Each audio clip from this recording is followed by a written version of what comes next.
Hi guys, ഇന്ന് election ആയതുകൊണ്ട് തന്നെ ലീവ് കിട്ടി. സോ എനിക്ക് വേണ്ടി എന്തെങ്കിലും ചെയ്യണമെന്ന് വിചാരിച്ച്. Actually I exhausted with this busy routine in my life recently. എനിക്ക് എൻ്റേതായ ടൈമേ കിട്ടുന്നില്ല. ഒരു ഡേ സ്റ്റാർട്ട് ചെയ്യണത് തൊട്ട് രാത്രി ഉറങ്ങണത് വരെ ഫുള്ളി ഓട്ടപ്പാച്ചിലാണ്. സോ ഇന്ന് ലിറ്ററലി പറഞ്ഞാൽ സോളോ ഡേറ്റിന് പോകാമെന്ന് വിചാരിച്ച്. ബേസിക്കലി വാഴ 2 ഇറങ്ങിയപ്പോൾ തൊട്ട് വിചാരിക്കണേ കാണാൻ പോകണമെന്ന്. പക്ഷേ ടൈം കിട്ടിയില്ല. എൻ്റെ എല്ലാ ഫ്രണ്ട്സും കണ്ട്. അപ്പോൾ പിന്നെ ഇന്ന് ഫസ്റ്റ് ഫിലിമിന് തന്നെ പോകാമെന്ന് വിചാരിച്ച്.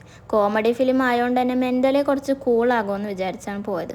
പക്ഷെ അവസാനമായപ്പോൾ ഞാൻ കരഞ്ഞ് മെഴുകി. പിന്നെ അതിൻ്റെ വിഷമം തീർക്കാനൊന്ന് ഷോപ്പിങ്ങിനും കൂടെ പോകാമെന്ന് വിചാരിച്ച്. ഇന്ന് ഞാൻ വേറൊരു കാര്യം കൂടെ റിയലൈസ് ചെയ്ത്. ഒറ്റയ്ക്ക് ഷോപ്പിങ്ങിന് പോകുന്നതാണ് ഏറ്റവും പീസ്. നമുക്ക് നമ്മുടെ ടൈം എടുത്ത് സെലക്ട് ചെയ്യുക, ട്രൈ ചെയ്യുക, ആരെയും വെയിറ്റ് ചെയ്ത് പോസ്റ്റ് ചെയ്യിക്കണ്ട.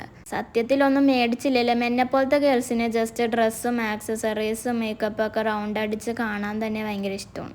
പിന്നെ എനിക്കൊരു ട്രിപ്പ് എപ്പോഴും കിട്ടാറുണ്ട്. ജസ്റ്റ് കാണാൻ പോകുമ്പോൾ കുറേ കളക്ഷൻ ഉണ്ടാവും, പക്ഷെ ഞാൻ മേടിക്കാൻ പോകുമ്പോൾ ഒന്നും എനിക്ക് കിട്ടൂല. അങ്ങനെ കുറച്ച് സാധനങ്ങൾ മേടിച്ചിട്ട് നല്ലൊരു ദിവസം വരുന്നതിൻ്റെ സന്തോഷത്തിന് ഞാൻ വീട്ടിൽ പോയി. മേടിച്ചതിൽ എനിക്ക് ഏറ്റവും ഇഷ്ടപ്പെട്ട 2 സാധനങ്ങൾ ഞാൻ കാണിച്ചു തരാം. ഒന്ന് ഈ beautiful chain and nail extension. So ഇന്നത്തെ വിശേഷം അത്രേ ഉള്ളൂ. Bye guys.